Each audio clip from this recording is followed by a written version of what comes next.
안녕하세요. 구티비 시청자 여러분. 저는 화광교회 윤성민 목사입니다. 기도를 하다 보면 보통 두 가지 반응이 나타납니다.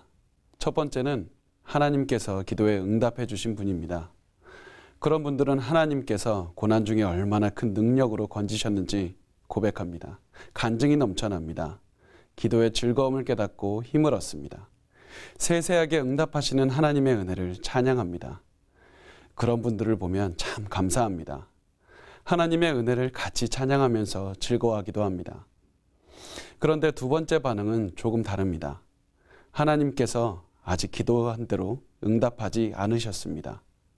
아직 어려움을 겪고 있습니다. 한 달, 1년, 5년 이상 어려움은 지속됩니다. 도저히 돌파구가 보이지 않습니다. 그런데도 여전히 믿음을 잃지 않는 분이 있습니다. 여전히 기도하고 있습니다. 언젠가는 하나님께서 응답하신다는 사실에 대해 의심하지 않습니다. 그래서 힘이 들지만 또다시 기도합니다. 하나님이 응답하신다는 사실을 기억하고 있기 때문입니다.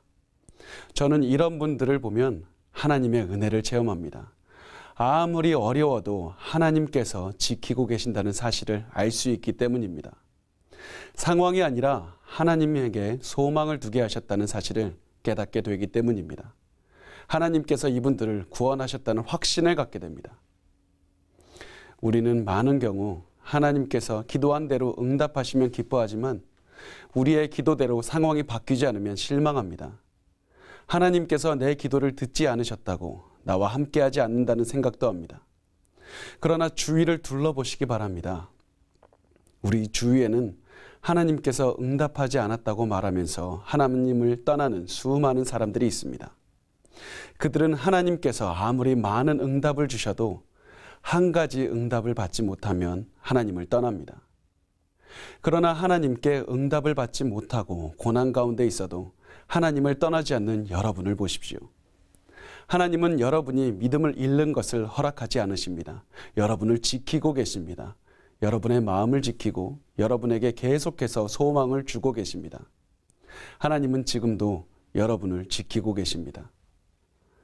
마태복음 8장 19절에서 20절은 말씀합니다. 한 서기관이 나와 예수께 아뢰되 선생님이여 어디로 가시든지 저는 따르리이다. 예수께서 이르시되 여우도 굴이 있고 공중의 새도 거처가 있으되 인자는 버리둘 곳이 없다.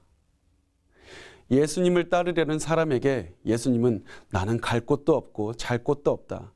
그런데도 나를 따르겠느냐 이렇게 물으십니다. 우리 상식에는 예수님을 따르면 좋은 일만 일어난다고 말해 주어야 합니다.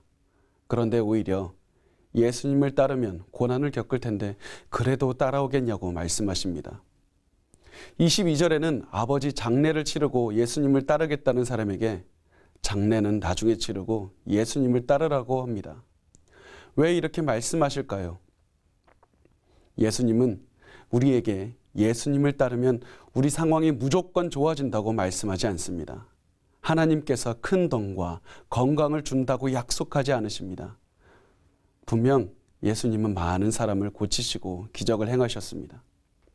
그러나 예수님을 따르는 모든 사람에게 기적을 베풀어 주신다고 약속하지 않으십니다. 그 이유는 무엇일까요? 예수님의 목표는 단순히 좋은 환경, 건강한 몸을 주는 것이 아니었기 때문입니다. 예수님은 고난 중에도 지키시는 하나님의 은혜를 주고 싶어 하셨던 것입니다. 예수님을 따르느라 여러 가지 어려움도 따르지만 끝까지 보호하시는 하나님의 은혜를 체험하게 만드시기 때문입니다. 여러분, 아직 기도 응답을 받지 못하셨습니까? 그런데 아직도 기도하고 있습니까? 그렇다면 기뻐하십시오. 하나님이 여러분을 지키고 계십니다. 그 어떤 고난도 하나님의 사랑에서 여러분을 끊을 수 없습니다.